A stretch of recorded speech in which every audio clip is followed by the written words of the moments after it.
ख़ातिर हज़रात अस्सलाम वालेकुम। मैं हूं ताबिश हाशमी। आप देख रहे हैं हार ना मनाए T20 2026 का वर्ल्ड कप। अब आपके साथ जारी और अपने आखिरी मराइल में आज दूसरा सेमीफाइनल खेला गया। भारत बामुकाबला इंग्लैंड। भारत ने इंग्लैंड को 7 विकेट से शिकस्त दी और अब फाइनल में जगह बना ली। 7 रन से शिकस्त दी, फाइनल में जगह बनाई और अब उनका मुकाबला न्यूजीलैंड से होगा फाइनल में। मैच के ऊपर बात करेंगे। हमारे साथ मौजूद है पाकिस्तान का सबसे मारूफ पैनल, फॉर्मर बाबा जनाब मोहम्मद आमिर। कल अहमद भाई ने कहा इंडिया जीतेगा, इंडिया जीत गया। 7 विकेट से 7 रन से ही जीता। ऐसा मुकाबला हुआ, सख्त मुकाबला। आमिर भाई, आपने कहा था इंडिया नहीं पहुंचेगा सेमीफाइनल में, वो पहुंच के जीत के फाइनल में भी पहुंच चुके हैं। आज आपका इंस्टाग्राम और ट्विटर भरा हुआ होगा और ऐसी ऐसी बातें होंगी जो ना सिर्फ गंदी होंगी बल्कि फिजिकली इम्पॉसिबल। नहीं, वो तो लोग हैं, हम तो क्रिकेट पे बात करते हैं। क्रिकेट बहुत अच्छी हुई, आपने देखा। और आज इंडिया कंप्लीट क्रिकेट खेला।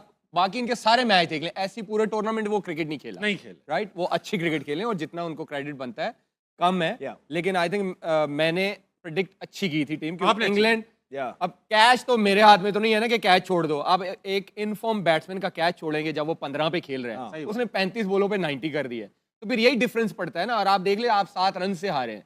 तो इंग्लैंड की एक तो फील्डिंग, मुझे लगता है दोनों टीमों में, अगर मैं ओवरऑल बात करूं, दोनों टीमों में जो डिफरेंस था, बॉलिंग दोनों की गंदी हुई है अपार्ट फ्रॉम बुमराह। वो तो आपने कल कहा था।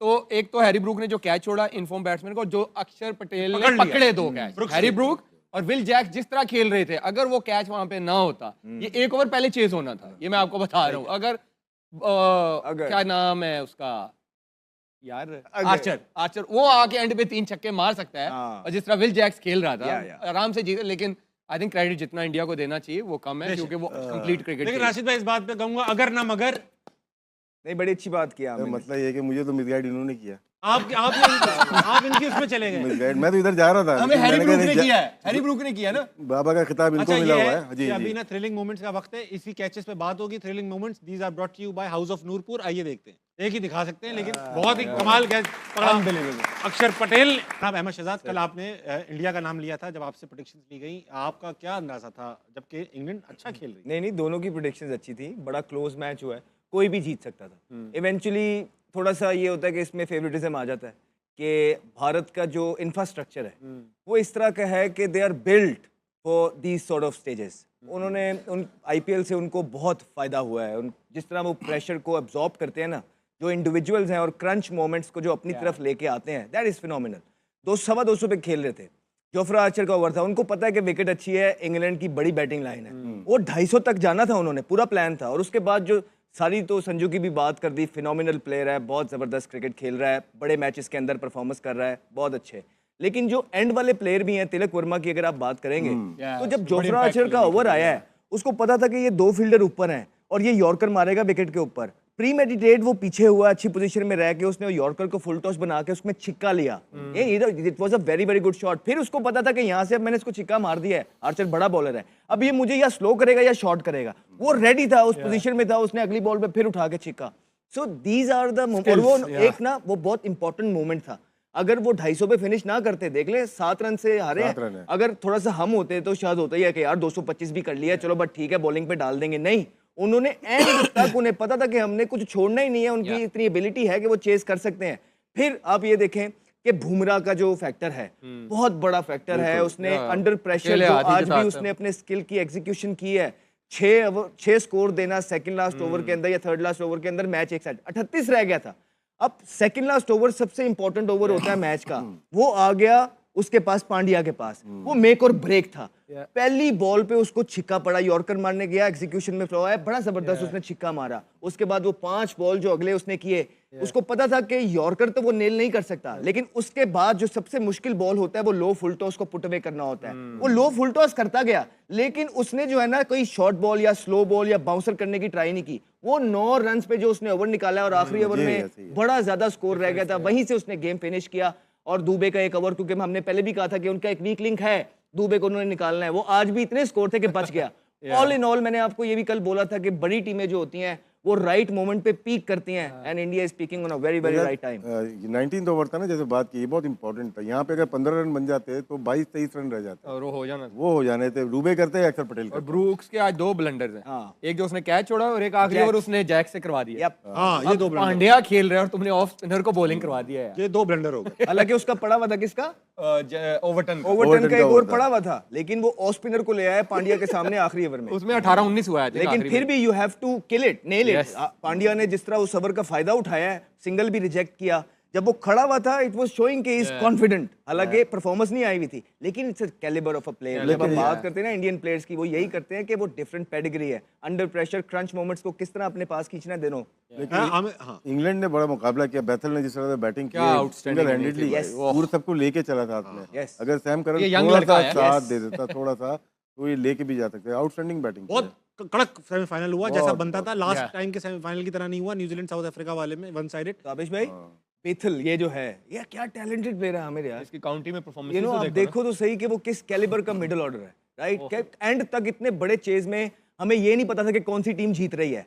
वो तो पांड्या का जब ओवर उसने अच्छा निकाल दिया, सेकंड लाइस, तो हमें हो गया कि हाँ यार अब आखिरी ओवर में इतना स्कोर नहीं होगा। ये सिलेक्शन कमेटी का क्रेडिट जाता है उनका। विदाउट 100 फर्स्ट क्लास के इनको इंटरनेशनल क्रिकेट में लाए। अभी सिडनी में 100 किया इन्होंने, फिर आज भी 100 किया। कभी कभार होता है कि आपको फर्स्ट क्लास क्रिकेट को नहीं देखना होता अगर बहुत आउटस्टैंडिंग टैलेंट हो, लेकिन डिलीवर भी करे वो। आज उन्होंने डिलीवर किया, टेस्ट मैच में भी किया। राशिद भाई, what went wrong with England जब सिर्फ 7 रन से हारे? संजू जिस तरह से बैटिंग की है ना, वो तो कंप्यूटर पे बैटिंग कर रहा था ऐसे। हाँ, चाहे स्लॉग मोड स्पिनर में। हो, पेसर हो, उतने मोमेंटम इतना तेज कर दिया ना, जो आमिर ने बताया कैच छूटने के बाद। और जोफ्रा आर्चर ने दिल खोल के खाई है मार। बहुत पिटाया भाई, 50 इस मैच में डिफरेंस जो था, बैटिंग का भी ठीक था, डेथ ओवर किसके अच्छे थे। यस।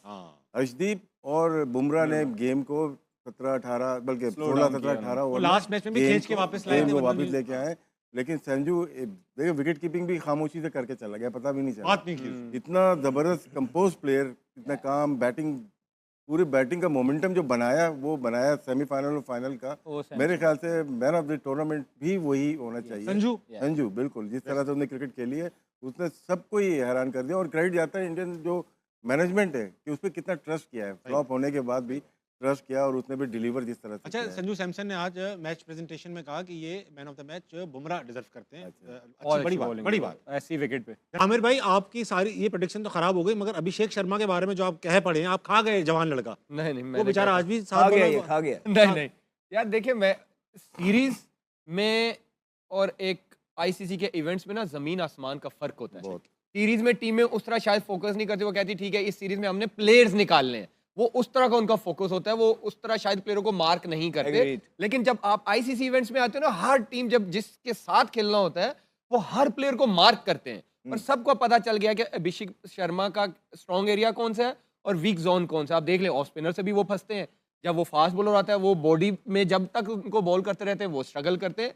तो इंटरनेशनल क्रिकेट में बड़े इवेंट्स में परफॉर्मेंस करने के लिए ना आपको बड़ा, आपकी टेक्निकल, आपको मेंटली बड़ा स्ट्रांग होना पड़ता है। अब सैमसन क्यों कर रहा है संजू जो है, क्योंकि आप उसका बैकग्राउंड तो देखें ना, पहले उसकी टेक्निक देखें, फिर उसका फर्स्ट क्लास का करियर देखें, फिर उसका आईपीएल का करियर देखें, वो हर तरफ खेलता है। अब जो वन डायमेंशनल प्लेयर है, मैंने स्टार्टिंग में भी कहा था, T20 में अब नहीं चलता। सही है। तो आपको हर तरफ, आप बैटल की इनिंग्स देख लें, स्पिनर आ रहा है उसको भी रिवर्स मारा, फिन उसने पहली 2 बॉलों पे 2 छक्के, वरुण चक्रवर्ती तीसरी रिवर्स स्वीप पे उसने छक्का मार दिया।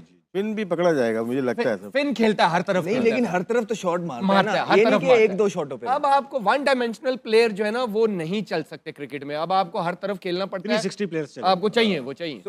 रास्ता सलमान अली आगा ने दिखाया सबसे पहले ऑफ स्पिन। अच्छा, मुझे हाँ वो मार्करम ने आउट किया। एज अ बैटर, सॉरी, बोलो। नहीं आप नहीं, मैंने कहा मार्करम ने भी आउट किया, आज भी विल जैक ने आउट किया। और फिर नीदरलैंड वाले ने, ऑफ स्पिनर ने, दत्त ने आउट किया था। अच्छा अहमद सलमान अली आगा भाई, मैन ऑफ आमिर द भाई मैच। ये बताओ, आपने सैम करन को T20 का मायानास प्लेयर घोषित किया था, डिक्लेयर किया था अच्छा जब player ये है वो। स्टार्ट हो रहे थे। Yes. आपने कहा था बॉलर भी आज 53 रन खाए 0 विकेट पे, और आज देखिए, तो हरवाया खाए तो उसने। सब नहीं है, नहीं। 36 तो बुमराह ने भी खाए हैं। विकेट भी ऐसा था, अब आर्चर जैसा बंदा 60 खा गया, 65 हाँ, खा गया, 60। आदिल रशीद जो one of the best spinner है उसको 42 हुआ।